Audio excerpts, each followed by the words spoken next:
Welcome to the Tech Egg. Don't get scrambled. Enjoy the video. You start by getting the console live. Plug the PS4 into power and HDMI, then connect the DualShock with its USB cable so it pairs on first boot. Once you press the PS button, follow the on-screen prompts to choose language and network. A wired Ethernet reduces downloads and saves time.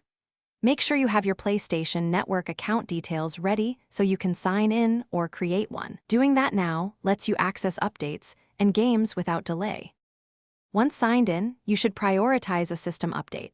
Accept and install it because firmware fixes performance and compatibility.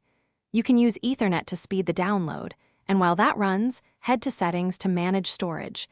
Delete old installs or format an external USB 3.0 HDD to extend capacity.